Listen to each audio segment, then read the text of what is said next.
Hello everyone!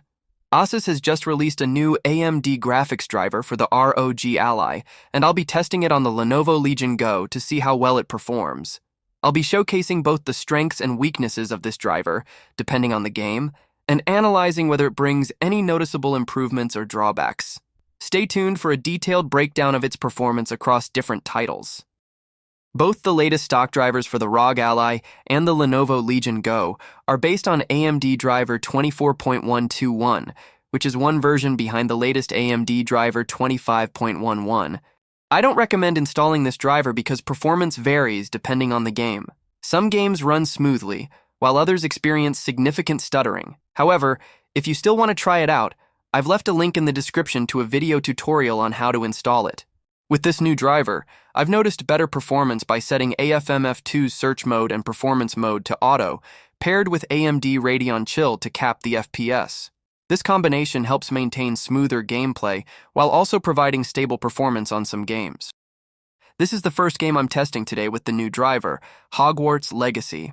The game is running at 1280 by 800 resolution with FSR set to quality, using a mix of low and medium textures and all AMD Adrenalin settings I showed earlier. With this new ROG stock driver, Hogwarts Legacy runs extremely smooth and stable while also providing great input latency. The game feels so responsive, as confirmed by the input latency measurements. Looking at the 0.1% low values, we can see that the frame drops are minimal, which means there is very little stuttering. A good 0.1% low value is crucial for a smooth experience because it ensures that even the lowest recorded frame rates stay consistent, preventing sudden hitches or dips in performance. Additionally, frame generation feels completely natural, with no choppiness or frame pacing issues, making the gameplay feel seamless. Whether in open-world exploration or combat, the game maintains fluid motion without noticeable slowdowns. Based on my experience with this driver, I'd rate the overall performance a solid 10 out of 10 for this game. Here's the downside of the new ROG stock driver. If you play Final Fantasy VII Rebirth, I strongly recommend avoiding this driver, as the game suffers from extremely stuttering. This issue persists regardless of whether you're playing natively, using AFMF2 or applying lossless scaling. I've tested multiple methods to try and reduce the stuttering, but nothing seems to work. In comparison, when I tested the game on AMD driver 25.1.1, which officially adds support for Final Fantasy VII Rebirth, the experience was significantly better. The game ran much smoother and more stable, with fewer frame drops and a noticeable improvement in consistency. This highlights the importance of driver optimizations. If you play Final Fantasy VII Rebirth, I highly recommend using AMD driver 25.1.1 instead, as it provides a far superior experience compared to the latest ROG stock driver. Now let's talk about Marvel's Spider-Man 2.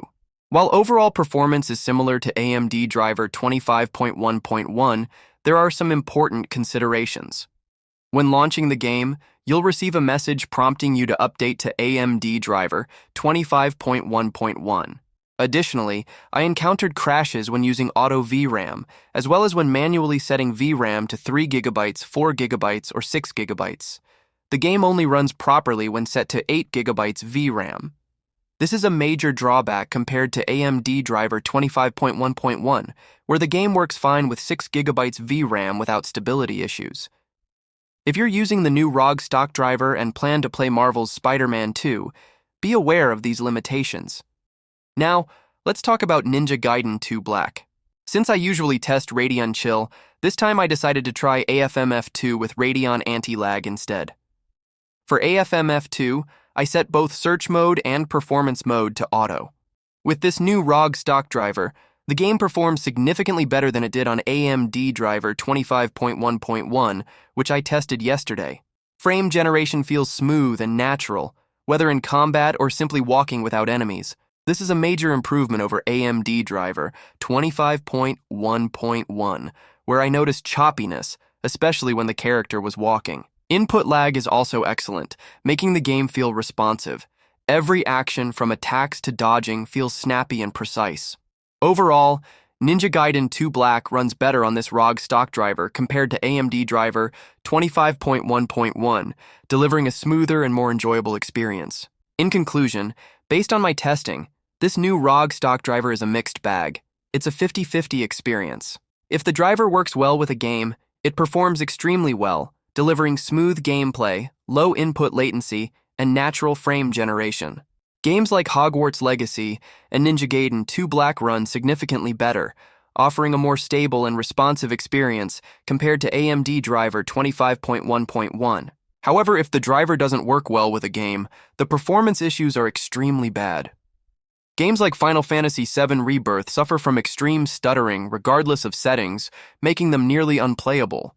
Even Marvel's Spider-Man 2 has limitations, such as requiring 8GB VRAM to avoid crashes, whereas AMD driver 25.1.1 handles it fine with 6GB VRAM. Overall, this driver has the potential to provide outstanding performance in certain games, but it can also introduce serious stuttering and stability issues in others. If you're considering installing it, be prepared for a hit-or-miss experience depending on the game you play. That's it for today. Thank you for watching.